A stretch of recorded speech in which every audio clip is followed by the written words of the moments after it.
Beyond survival, the art of thriving through adversity. The first time I heard Dayna Delgado speak about resilience, something shifted in the room. Not the dramatic kind of shift where everyone gasps simultaneously, but that subtle collective exhale when truth lands in a space where it's desperately needed. I recently had the privilege of interviewing this remarkable woman whose work has transformed countless lives through her unique approach to overcoming adversity. Dana isn't just a resilience expert, she's a modern day alchemist turning the lead of life's heaviest moments into gold. Her insights have guided Fortune 500 executives and struggling entrepreneurs alike through their darkest valleys and onto unexpected mountaintops. What makes her extraordinary isn't her impressive credentials, but her uncanny ability to see the hidden potential in pain, a skill she developed through her own journey of transformation. What struck me most during our conversation wasn't just her impressive list of accomplishments, but how she's redefined what it means to not just survive difficult seasons, but to genuinely thrive through them. Today, I want to share the wisdom gleaned from our conversation. Because in a world that often glorifies the hustle and the grind, Dana Delgado offers something different, a roadmap for finding softness, strength, and sustainable success, especially for those who've spent far too long in survival mode. Have you ever noticed how we celebrate people who power through difficult circumstances? We admire their grit, their determination, but rarely do we talk about what happens after the powering through, the quiet aftermath, the rebuilding, the transformation that can occur when we stop merely surviving and start intentionally thriving. That space, that sacred pause between endurance and emergence, is where the real magic happens. During our conversation, Dana shared something that stopped me in my tracks. Resilience, she said, isn't just about bouncing back, it's about bouncing forward with new wisdom. It's a superpower that transforms pain into purpose.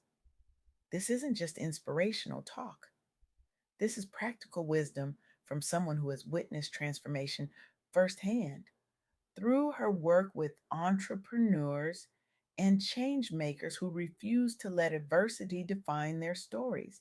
Take Diana Kramer, a growth advisor with over a decade of experience building businesses across multiple industries. When economic uncertainty threatened to derail her entrepreneurial journey, she didn't just hunker down and weather the storm. She innovated, she pivoted, she transformed cold leads into loyal clients by developing what she calls partnerships, strategic partnerships built on mutual value and authentic connection. The market was in free fall, Dana told me. I had two choices: retreat or reimagine. I chose the latter. With remarkable candor, she described nights spent questioning everything, mornings spent rebuilding from scratch. What saved me wasn't just determination, it was connection. I stopped seeing other businesses as competition and started seeing them as potential collaborators. What makes her story remarkable isn't just that she survived a challenging business climate, it's how she leveraged those very challenges to develop systems and strategies that ultimately became her competitive advantage. Today, she's not just successful despite those obstacles. She's successful because of how they shaped her approach to business. Her live stream events now draw thousands, and her client base continues to expand even in uncertain markets, all because she refused to let difficulty dictate her destiny. This is what thriving through adversity looks like. Not pretending the hard times don't hurt, not toxic positivity that glosses over genuine pain, but the deliberate choice to use difficult seasons as catalysts for growth rather than reasons for retreat. But here's what we often miss: this kind of resilience isn't something we're born with or without, it's something we can cultivate. It's a muscle we can strengthen. And according to Dayna Delgado, it begins with three fundamental principles. First, resilience truly is a superpower, but not the kind that requires a radioactive spider bite or secret government experiment. It's the everyday heroism of continuing to move forward when everything in you wants to give up.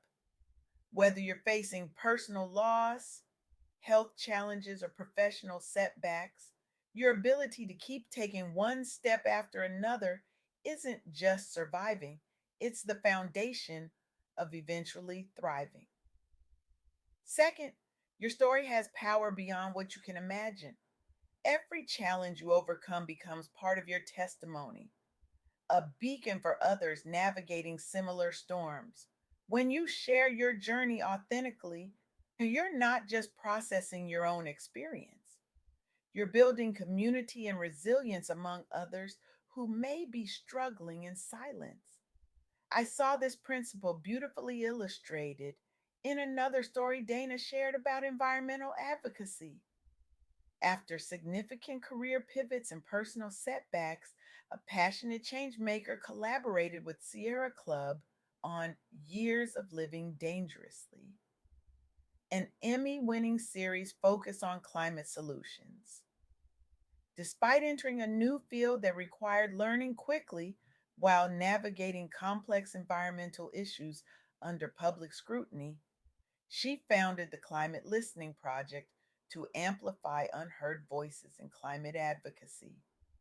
What began as her healing journey transformed into a platform that gained national recognition for its impact driven narratives, stories that changed not just hearts, but policies around environmental justice. The most powerful moment, she shared with me, was watching a community that had been ignored for decades finally see their story reflected on screen, and then watching policymakers respond. That's when I realized that healing isn't just personal, it can be structural too. This is the ripple effect of channeling pain into purpose. It creates waves far beyond individual healing. It drives systemic change that benefits entire communities. The third principle Dana emphasized is perhaps the most countercultural in our individualistic society. No one thrives alone. Seeking help, whether from professionals, mentors, or collaborators, doesn't diminish your strength, it multiplies it.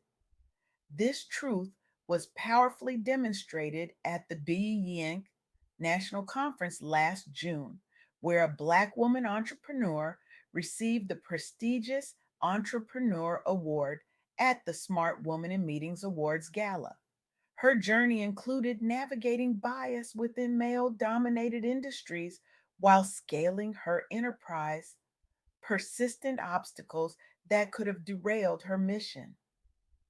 Instead of trying to overcome these challenges in isolation, she focused on building supportive networks among women entrepreneurs and advocating for diversity within corporate spaces. The turning point wasn't finding success, she revealed during her acceptance speech. It was finding my people, the ones who saw my vision when others saw only obstacles. The result wasn't just personal success, but national recognition as an industry leader who empowers others by example. Today, she serves as a mentor and sponsor for up and coming Black professionals, creating pathways where barriers once stood. Her story reminds us that thriving isn't just about individual achievement, it's about creating ecosystems where others can flourish too. As I reflect on these stories and the wisdom Dana Delgado shared, I'm struck by how differently they frame adversity, not as something to merely endure, but as fertile ground for transformation, not as a detour from our purpose, but often as the very path that leads us to it. This perspective feels especially relevant for those of us who have spent years in survival mode, particularly high achieving Black women who've led teams, raised families, held down households, and carried communities. Women who are exhausted from constantly grinding and ready to shift toward finally grounding in joy, peace, softness, and self prioritization. Because thriving isn't about doing more or pushing harder. Sometimes it's about dropping the superwoman cape altogether, about recognizing that softness is not weakness, it's a radical act of self love, about learning to say no without guilt and yes to yourself without apology. As author and activist Audre Lorde wisely noted, caring for myself is not self indulgence, it is self preservation. And that is an act of political warfare. In a world that expects certain people to constantly sacrifice themselves for others, choosing your own well being becomes a revolutionary act.